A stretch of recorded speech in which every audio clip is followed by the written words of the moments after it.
Hey, RetconRaider here, and welcome back to the alpha for Warhammer 40k Rogue Trader. As today we do some light backtracking to find our way to Mortis Aces. Granted, we could actually create a new route between where we are now and where we want to go, if we really wanted to. It's just not terribly cost-effective. It's the sort of thing I think you want to save for major, well-traveled routes, like, Dargonis to Footfall, for example. So we'll just pop over there, follow the loop, and hit VB06. A scheduled service in the ship's chapel was interrupted in the most profane manner. The images of saints and martyrs depicted on the altarpiece started to move and step down from the canvas. The congregation was filled with terror, and dozens perished in the stampede. The illusion disappeared on its own, but it claimed several priests and altar attendants. It is said their frenzied shrieks can still be heard echoing under the vaults of the chapel during prayer. Yeah, that's what happens when you do things in bad faith. Now to streamline this route. Though if you'd like me to trigger more combat encounters during travel, let me know.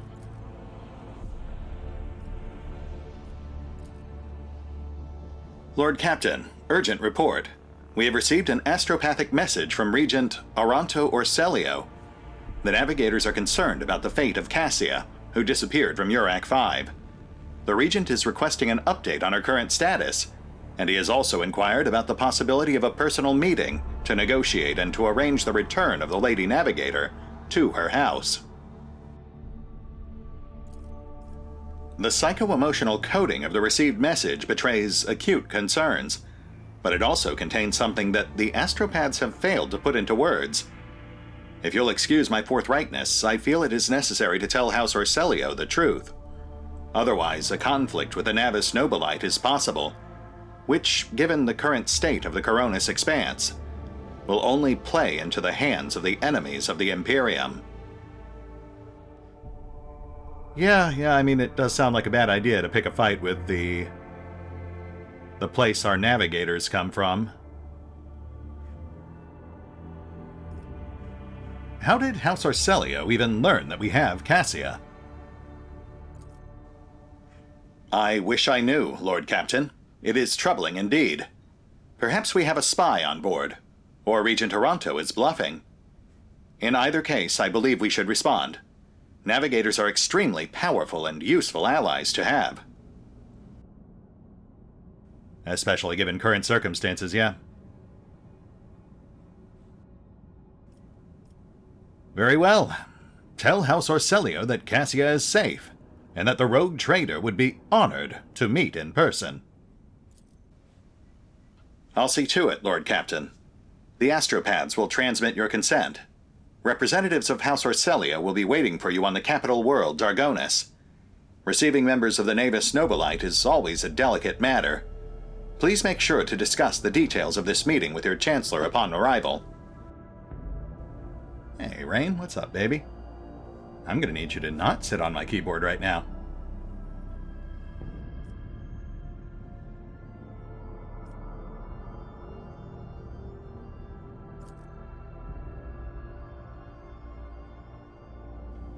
Armor 4.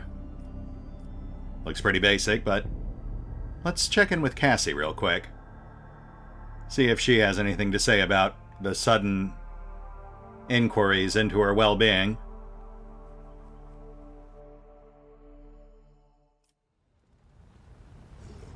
She's normally hanging out up front, so this way.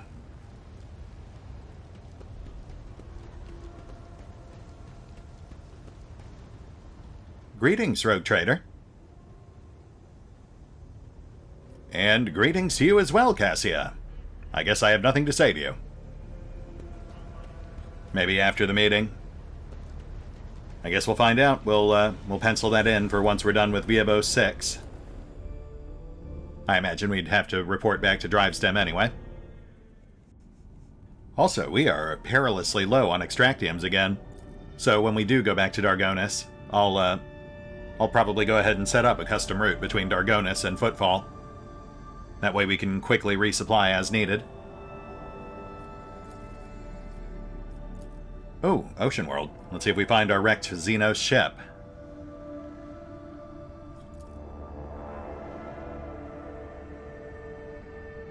Well, we do have salvage. And provisions. Archaeotech fragment. Interesting.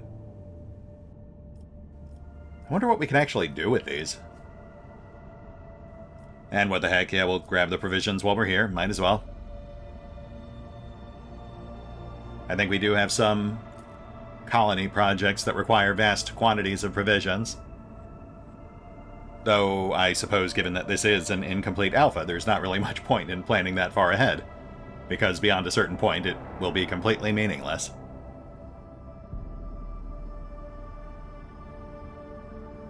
Here we go. The ship's augurs have detected a non-native mineral cluster on the planet's surface. Probably the remains of an ancient asteroid shower. The substance is valuable, but collecting it will not be easy. The asteroid sits right above numerous underground caverns. The ancient tunnels and vaults are incredibly unstable, and would likely not bear the weight of a large group of humans, let alone a shuttle. I mean, those odds are in our favor. I don't see why we wouldn't at least chance it. The crew's expertise made it possible to collect the mineral without disturbing the ancient caverns. Fantastic. Which I assume is direct profit factor? Oh, and we found adamantium. Nice. So, adamantium and power crystals. 2 more extractiums out, but some halfway decent resources in return. Which clears the sector, so on to Mortis Aces.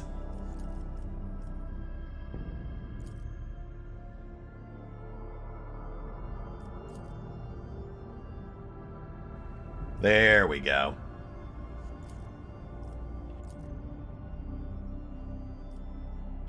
Ah, twin event again. A little odd to see an event repeat so quickly, but I guess if any event was, this is the one to do it.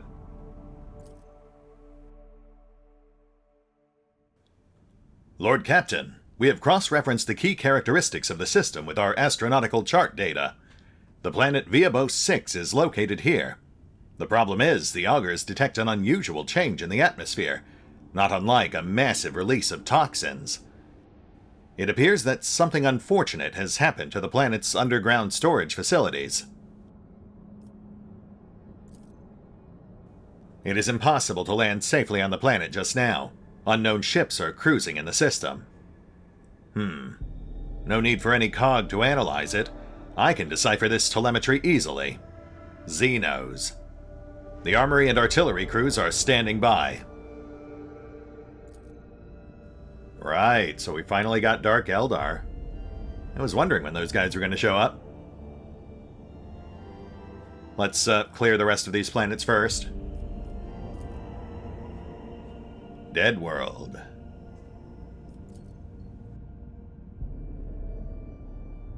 Hey, got some loot. And it's another variable check, so I guess this time we'll try strength.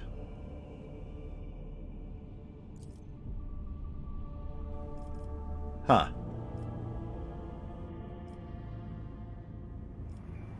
You know, I'm not sure if that actually made a difference.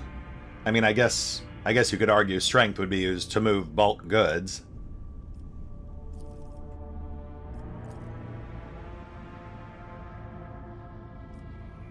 Savannah World? Okay, here we go.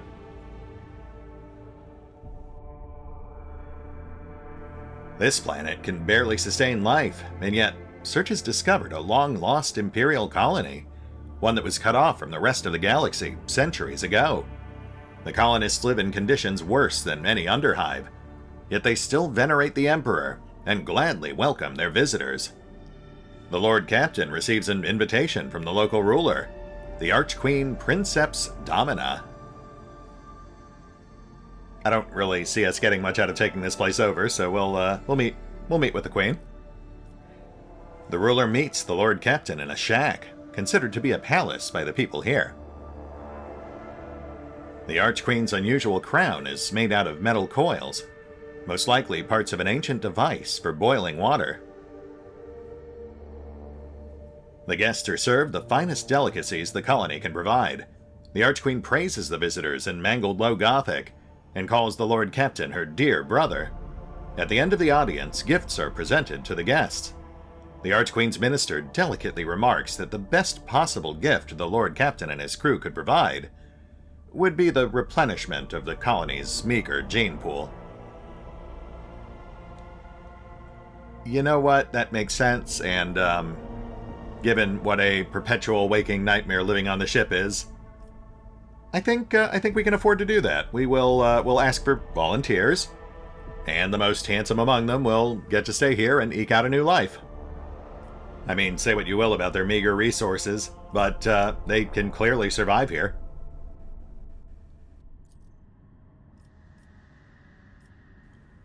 Huh. Primitive tools and precious jewels. That is quite a mix. The Archqueen is delighted and flattered. She hopes the Lord Captain will pay her more visits in the future.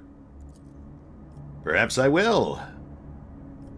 Or perhaps I won't, considering that was a one-time event and I can never return. It's actually kind of interesting because I imagine the only reason those people survived the Dark Eldar visit is because their colony is so small and unnoteworthy. Had they been an actual large modern colony, they almost certainly wouldn't have escaped the Dark Eldar's notice. Promethium and assorted cargo.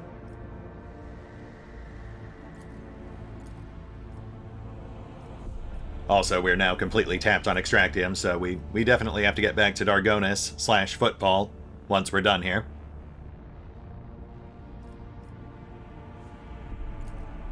Which would be a good find if the cargo system actually worked properly.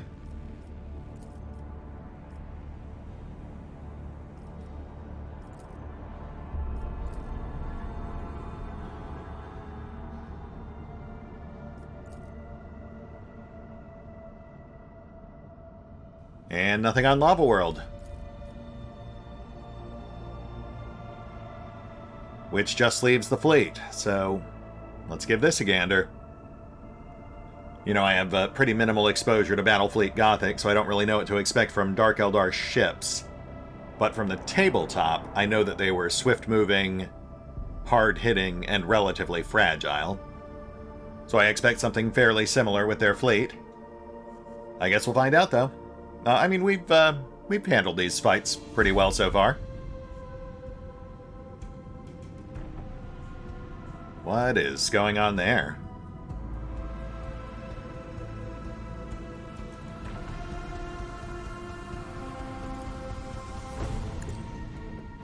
Okay, some sort of anti-targeting field?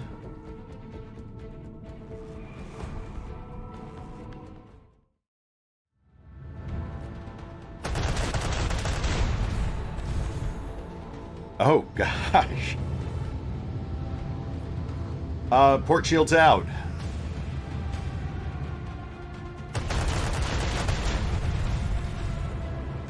As is a third of our hull. And that was with our shields reinforced.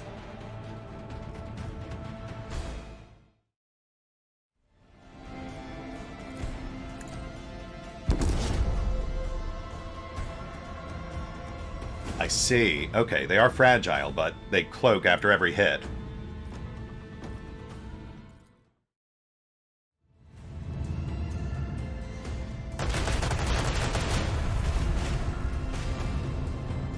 Oh no. Hull at like 5%?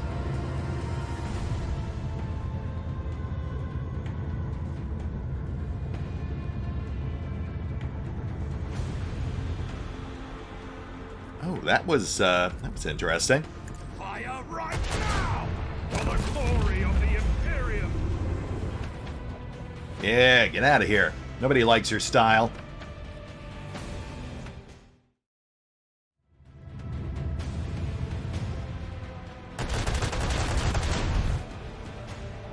And we die.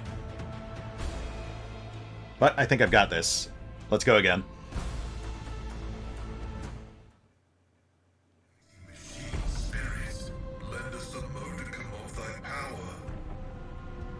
Okay, so they are very fast-moving. They do hit very hard, absurdly hard. But they are also comparatively frail. The big issue being that they've got that reactive stealth field. We can only hit them once per round, then they're invulnerable until the beginning of their next round. They also start the fight that way, so we can't alpha strike. Their guns are incredibly powerful, but they have extremely short range, and only seem to be able to fire after they've started moving, which I think we can leverage. Let's present our rear. Inappropriate. Onward!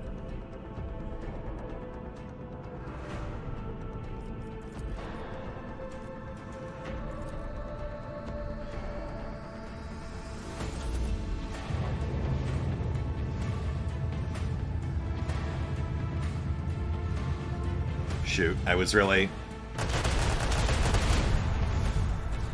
hoping he wouldn't get close enough for that. A full reinforced shield can soak one salvo from that gun.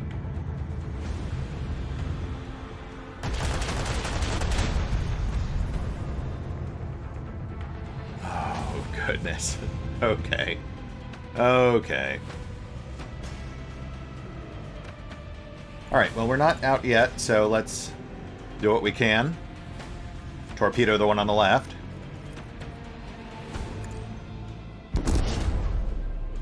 Nice. And forward gun the one in front of us.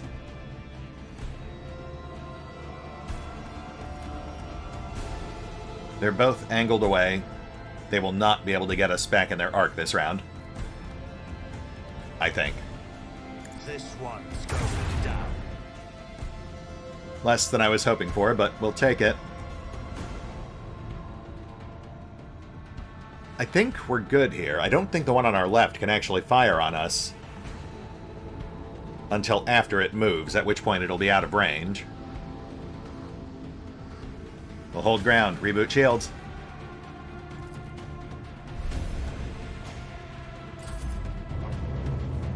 Yes.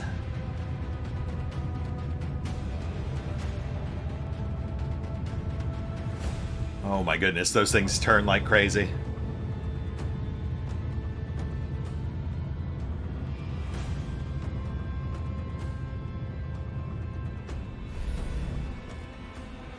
Actually, that is workable. We can work with that. Oh, and we can absolutely work with that.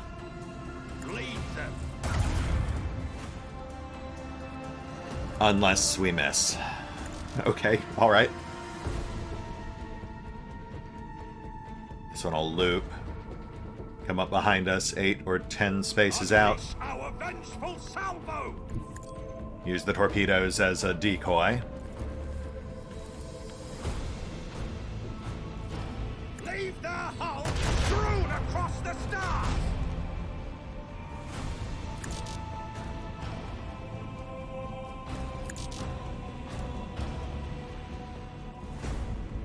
Actually, let's come right up on them. We know they can't fire at the beginning of their move. And we'll warp wiggle the other one to buy ourselves more breathing room. Set the course.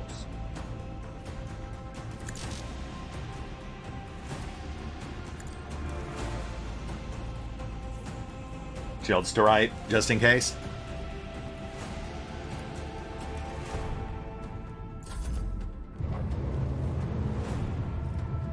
Nice.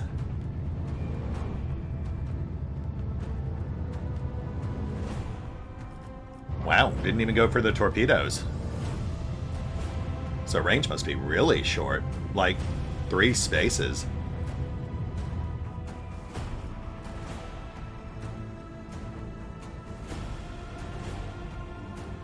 Torps are pretty much useless here. They won't turn fast enough. But they might still work as decoys.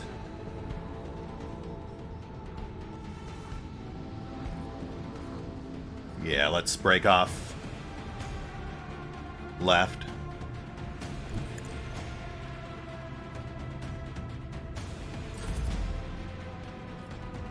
And then our void ship will do a full-on bootleg. Gain some distance.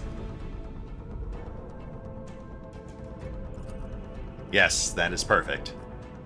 This one's going. No mercy for the enemies of humanity. Oh, wow.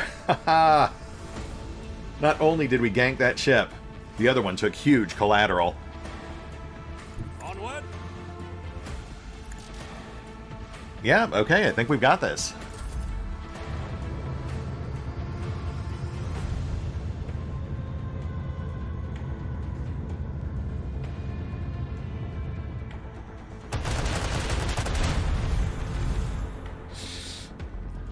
Oh, forward shield's out. Hull at 60. But we're good.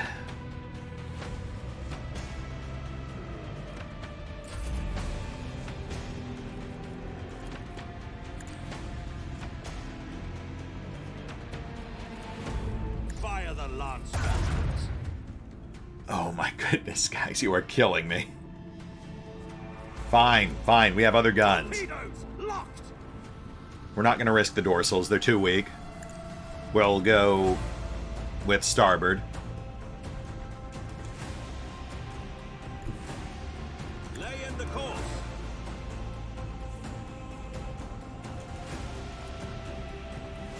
Another salvo. Oh, for goodness sake.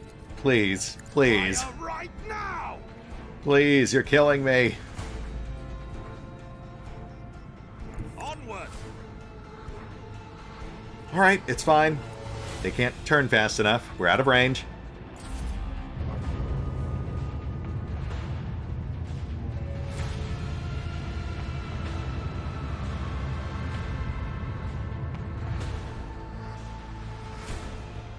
Oh wow, he is way out there.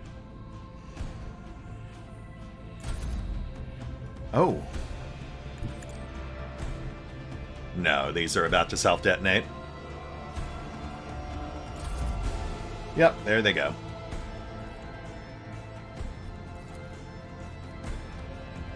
Good leg reverse, get him in our forward.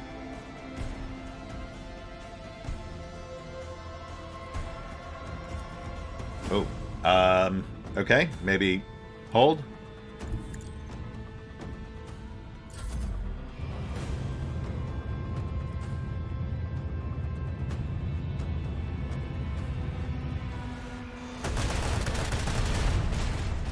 Yes, take the bait. And now the finishing blow. Bleed them. I'm gonna hit something. I swear, if I die doing this.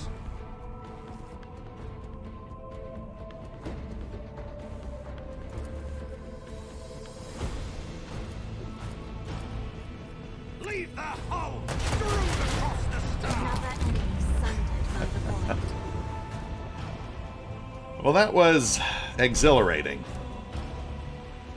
And stressful. Man, they really ramped up the difficulty on that one. But, you know, that is, I think, a side effect of the fact that they don't have the ship upgrade system implemented yet. In theory, that would have been a lot easier for us to handle if we'd actually been able to slot some of that new gear we've been finding. Though, obviously, figuring out their tactics is also a huge part of winning these fights.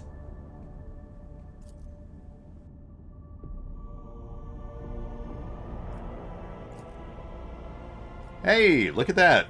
All that pain and suffering was worth it. Yet another level up.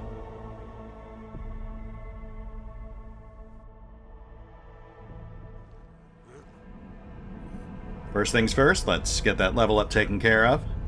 And let's see if Red even got one this time. Hey, look at that, we actually got a talent.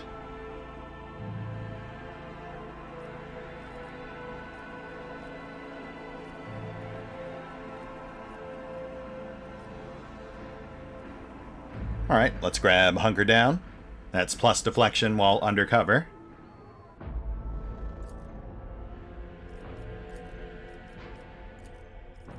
Next we've got Heinrichs, who gets a characteristic. Okay. And I think we'll round out his strength. That'll boost his melee damage and his athletic score. After that we've got Pascal, who also gets a characteristic boost. But we cannot raise his intelligence. Interesting. Perception's only really good for awareness, and Rhet's our lead on that. Fellowship's pretty much useless to him, so I guess willpower. Yeah, that'll at least boost his mental resistance. Cassie also pulls a characteristic boost, and she cannot boost her fellowship. But since we're looking to make her our lead on Imperial lore, we'll go ahead and grab intelligence. In fact, that might boost her enough that we can now swap off gear. Base 65 versus base 65, yeah. So we can swap out the scroll. That brings Pascal's tech to a whopping 105, and keeps Cassia at a baseline 70, so net gain plus 5 tech. Not to mention it also has some minor sway on some other general combat stuff. Did I mention that my whispers tell me jokes? Jokes that, once said aloud, make your eyes bleed and blood curdle. Talk about black comedy. Thank you, Adira. Thank you for sharing.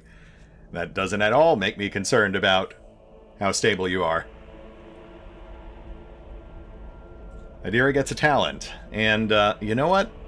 She's pretty frail, so let's go ahead and grab It Will Not Die. That worked out well for Red. In fact, we'll go ahead and do that for Yurliette, too.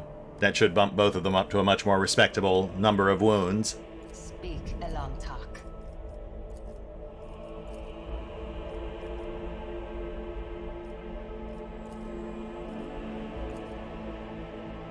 And that's it.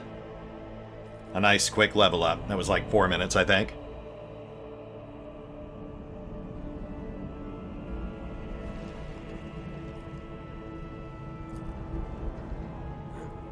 The man's body is frozen in an unnatural pose. The corpse's fingers are crooked, and its teeth are bared in a ghastly grimace. Delightful. The broken, slashed, gutted body is still covered with shreds of a Planetary Guard uniform. This man was clawing at his throat right before he died. The caustic ooze gives off a sickening vapor that eats away at the mucous membranes and makes your eyes water. So it sounds like they led with the gas and then came down to manually kill anyone who survived it.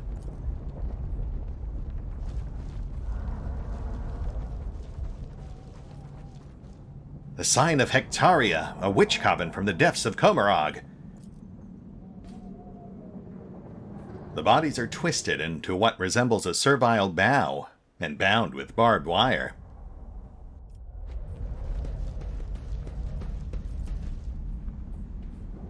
You can clearly see several marks left by bladed weapons on the body.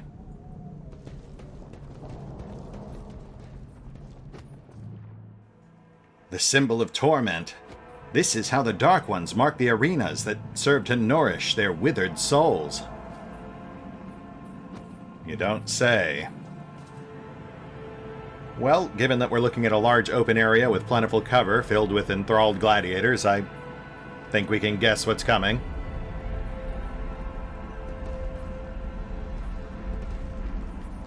Look at that! Where'd they get all that stuff? Who are they? Have the Dark Ones found the governor at last? The tall, lithe Xenos moves with the grace of an otherworldly predator. The creature gives you an impassionate glance, and casually speaks a few words that are immediately picked up by our elucidator. McCandis, Aelith, what is this? Has one of the sisters found an amusing trinket in the ruins and saved it as a special treat for the Archon? The Xenos takes a quick look over her shoulder, toward the platform where a few more silhouettes in tar-black armor can be seen. Interesting.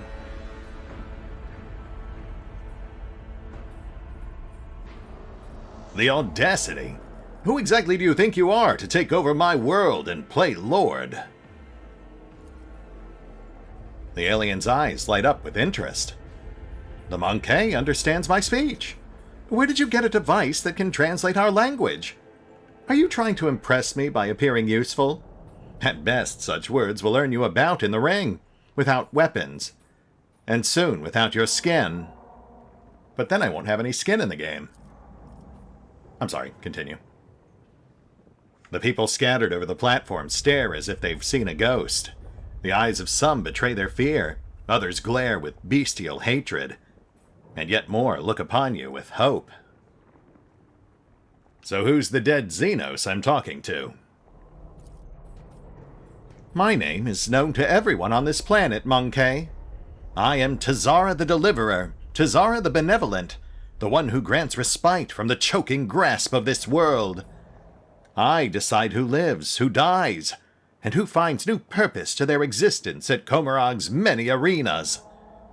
Surely this is why you came here? Fight for my ever-changing favor and for the right to be the first to put on their shackles? I have to say, that sounds like the makings of a toxic relationship. And speaking of toxic... It could be. Or perhaps my mere presence is enough to make base creatures like yourself forget how to breathe. Tazara gives a nasty chuckle. Are you really surprised at what happened? You wove the net right under your own feet. We merely knocked on the pin that snapped it shut. A couple of volleys at the underground well seals in the planet, the one you had turned inside out, did the rest. I hereby declare you a Class 3 blasphemer for tampering with the holy production cycle of the mining apparatus. The drill on Pascal's mechadendrite springs to life with a howling screech. And your brethren finished what the planet had started. Oh, how they strived to please me and my entourage. How they ripped and tortured their own kin for mine and my sister's delight. How they decorated this little arena with yet living Monkey. Did you think it was us who had done everything you see? Think again.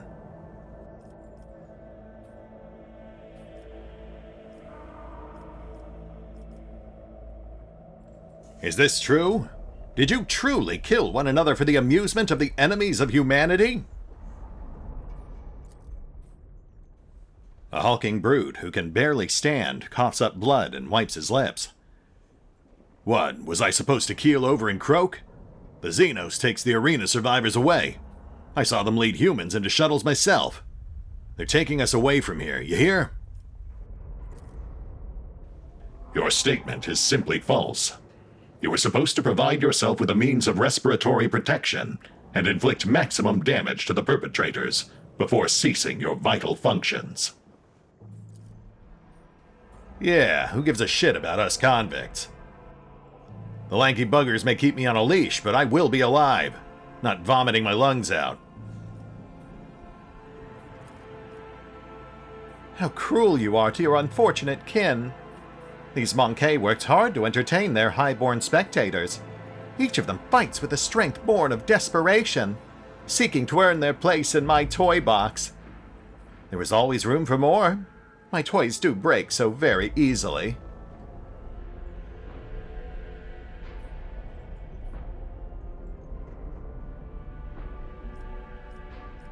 You ravaged my planet, destroyed millions of my people.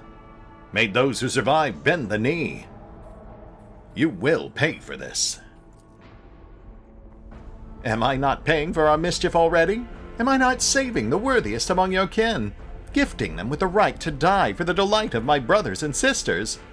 What kind of aberrant ingratitude is this? From the dusk behind Tazara comes a cry. The distance between you and the Xenos is too great for the elucidator to interpret the words, but the very tone conveys irritation and impatience. Kazara raises her blade and points at you. Tell the other monkey, whoever slits your throat gets to depart for their new home ahead of schedule. And let them go all out. Tonight they dance for Euremeris herself, the great Archon of the Withering Tempest.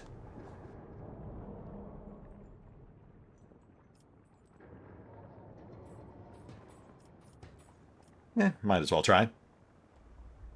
My friends, dying to entertain the Xenos is a path to eternal shame and condemnation of your souls, once touched by the Emperor's undying glory. Let us join our blades. We will destroy those who sought to kill you. Exhausted and defeated faces trade worried glances, only just to tighten their grip on their weapons. Kazara takes a step back, just as the other fighters charge with furious howls. Well, fair enough. I mean, this is a penal colony after all. And these guys were tainted by Xenos. The odds of them surviving this were pretty slim anyway.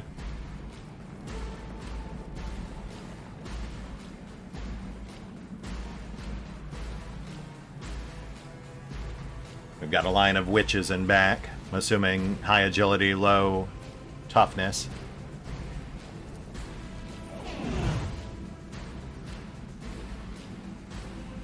Alright, let's thin them out. And grab the high ground while we're at it.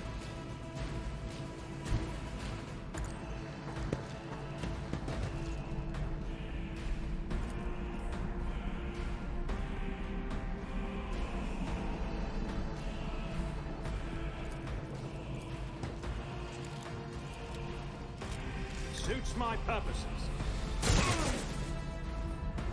Ooh, durable. Good for you.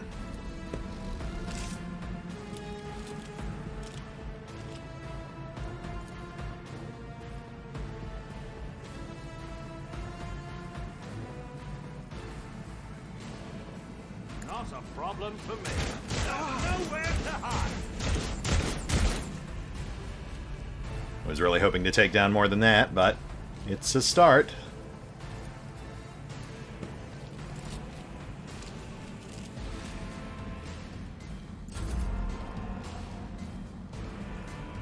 Adira, let's get you up top. That scarred gladiator might be a problem. I notice he's the only one holding a long arm.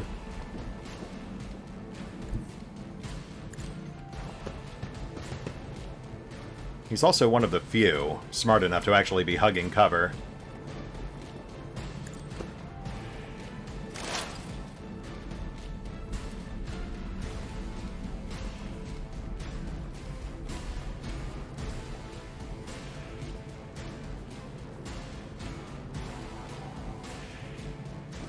The witches are high dodge, so we'll tag them with stuff that ignores dodge.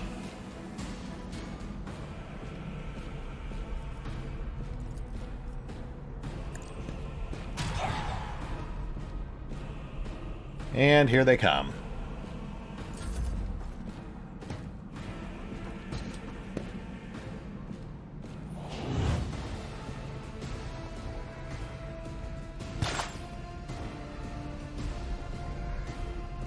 Okay, let's see how this guy behind us fares against full auto.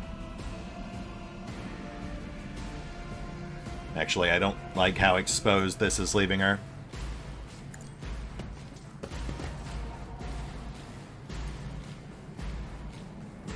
Bulwark up.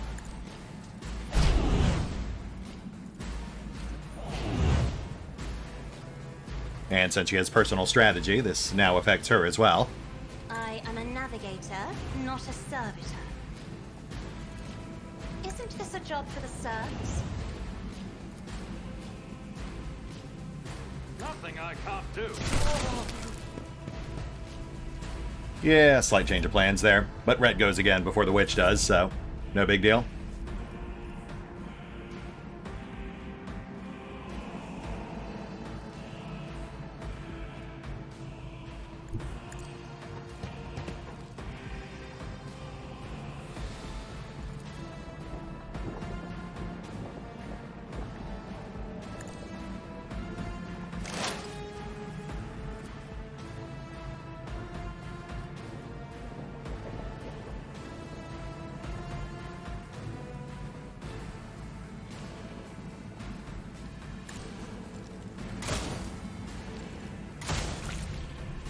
Nice. If it serves your cause. Hackatrix. Oh my goodness, what is that?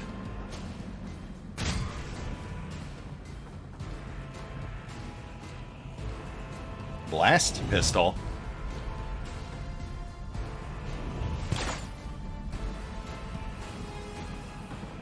I mean, not a lot of damage, but that was very impressive looking.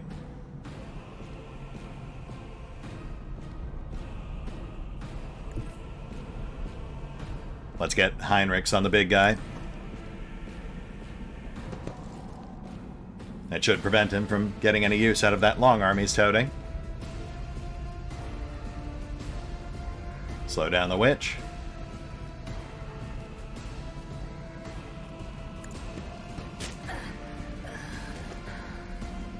Lovely. Naturally. I won't object to it. With any luck, the scarred gladiator will die trying to disengage.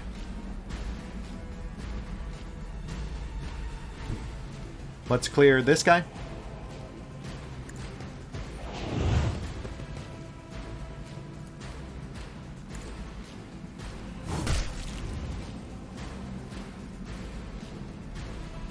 Platform's clear except for... well, less clear than I'd like. My vow is to serve.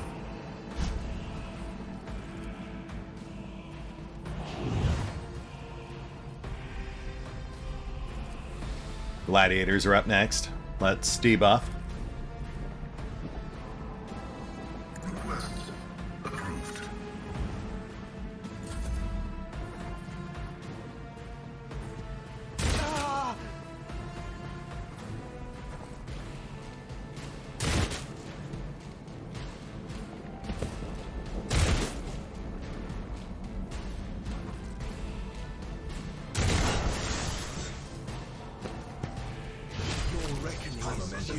A little off the top.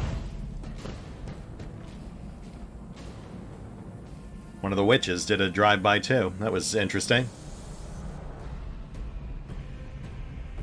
Alright.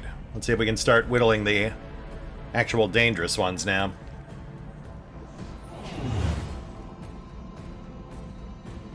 We've got momentum, so I'd like to position for the Hecatrix too.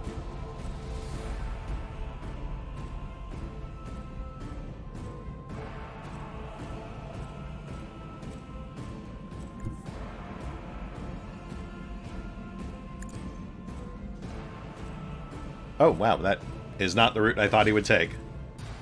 But it works. Another clean strike. Nice, nice.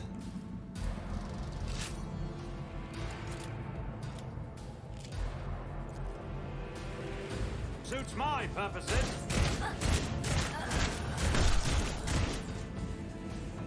And Hecatrix out.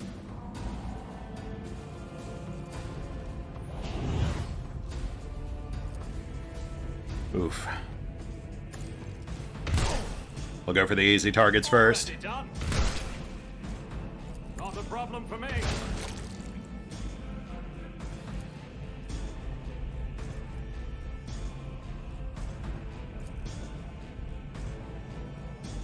Alright, Stairmaster. Let's do this.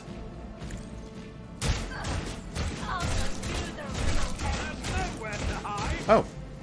Well, that was easier than I thought it would be.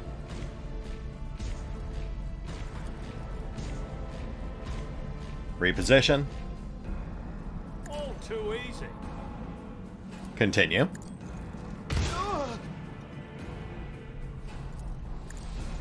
Watch and learn.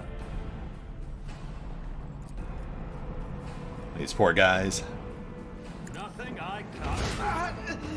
They should have taken a Gladi tutorial. Suits my purposes. Disarmed.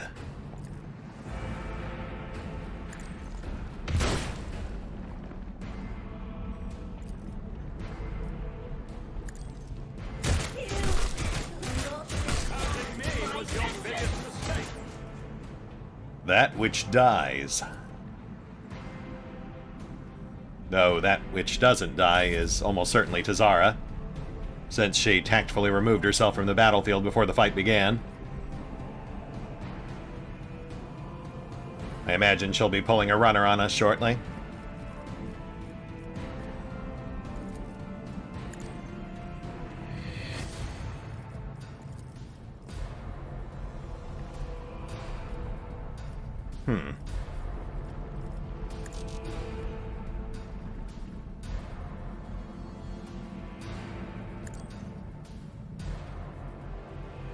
Well, Adira is too far away to really do much of anything.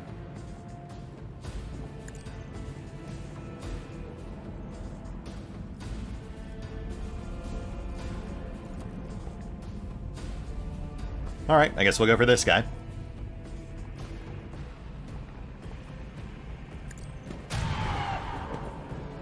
Kind of a waste, but damage is damage.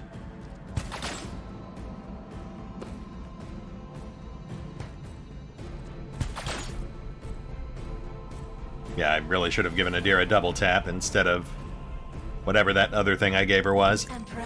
The thing we never use.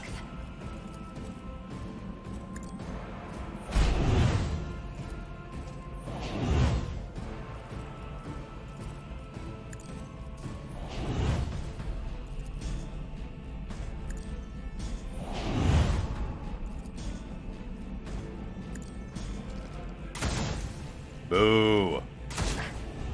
Yay!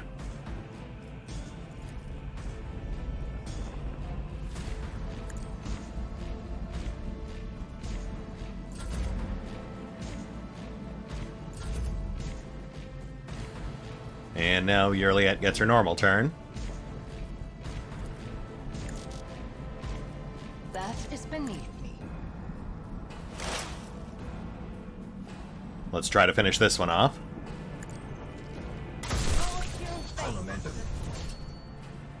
I'm bored with this farce, Tazara.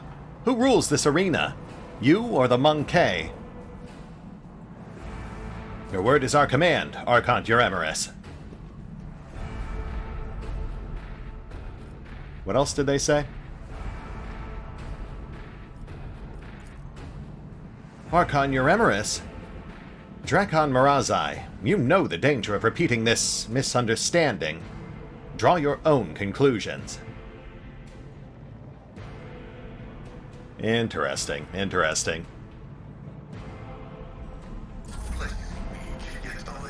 So they just set up 3 named characters for us. I've actually got a picture of the Archon. Surprised they didn't give her a cameo here. She was just lurking in the shadows. But of course, we haven't seen the last of any of them. Alas, no.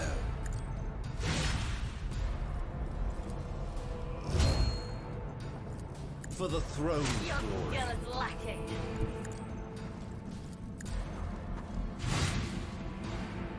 I won't object to it.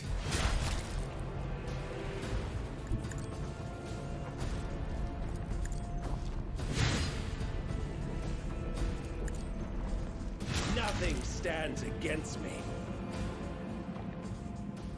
I like these guys trash-talking me as they go flying 10 feet backwards or explode into their constituent parts.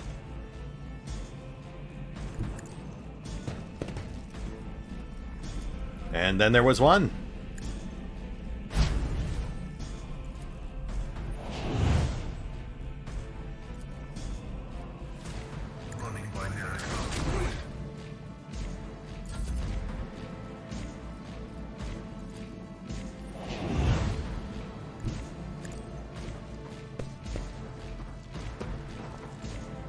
Hello.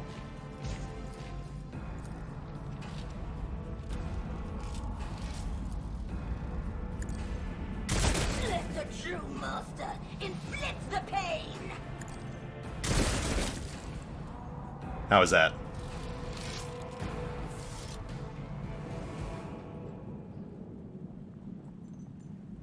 Yep. Taraza, Archon Euremerus, and the other one. Drakon something or another. Name's not here, but I'm sure we'll kill them at some point. I do wonder, though, given that we keep finding Drukhari weapons, I do wonder if there will come a point where we can actually recruit a Drukhari.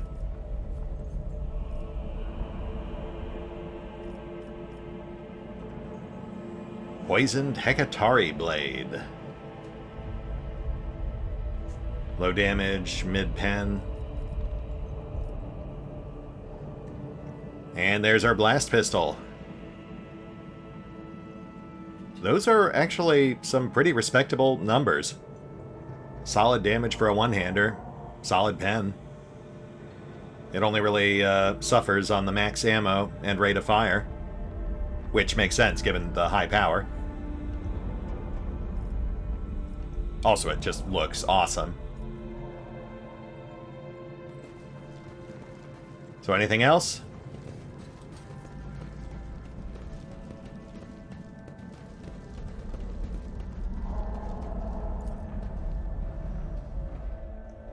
They fled. Judging by the garb of these Xenos, they are not like the ones you had killed before. Must have been their leaders. Yeah, pretty safe bet, what with all the fancy titles and all.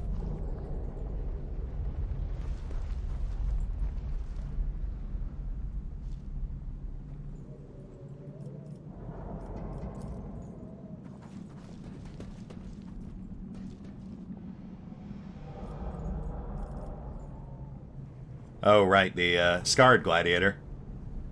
With a Shredder shotgun. Interesting.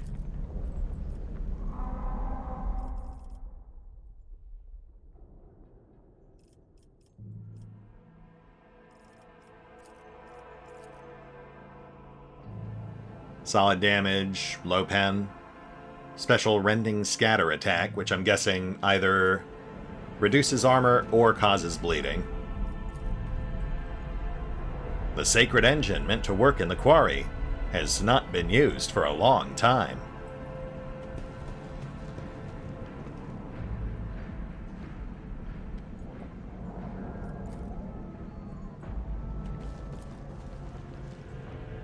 The body was partially flayed, and judging by the amount of blood, the victim was still alive when it happened.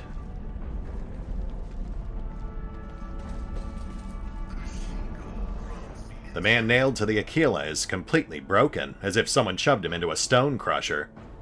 Judging by the wound edges and the amount of blood, the nails and hooks had been driven into his flesh when he was still alive.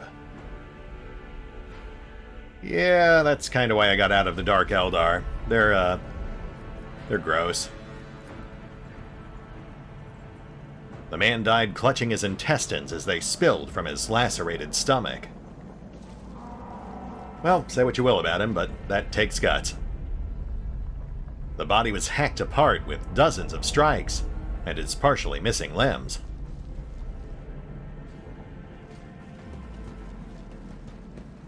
It's about time. Well, we got some nice new toys, we had a fun fight, we met some new faces. Now I'm gonna go throw up.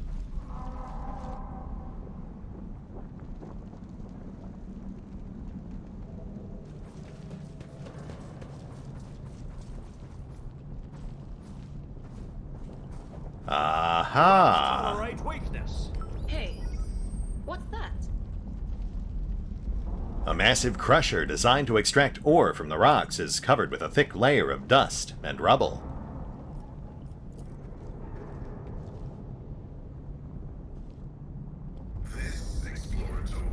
Scorpion Sting.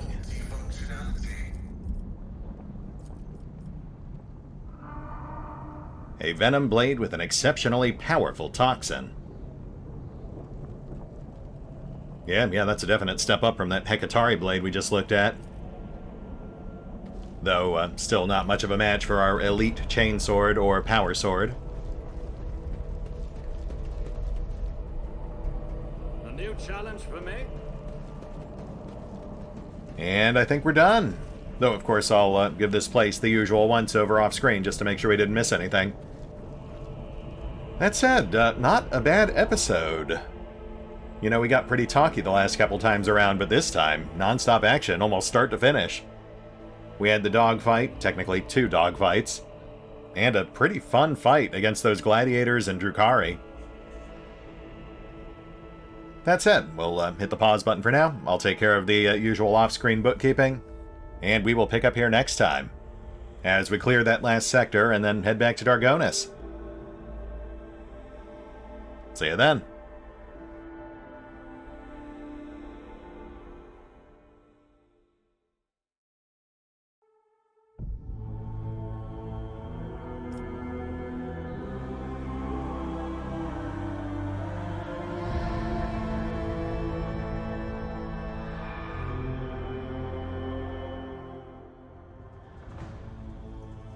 Oh, and special thanks to the Raiders, the fine folks who help make these videos possible, including but not limited to Dragon Matrix 7, Revenant, Alois, Drakiith, EREV23, EgonAlter, Emile, Exsellsior, Gottlieb, James Trimmier, Mark Giemza, Nathan Welch Jr., OverlordPherom, RandomPassrby, RobbyB, Rowan Church, Tomasz Piątkowski, Triphoppenskip, and Valinrook.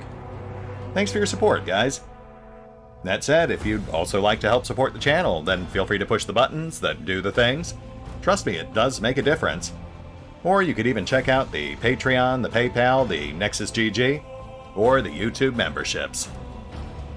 Links are in the description. Did I mention that my whispers tell me jokes?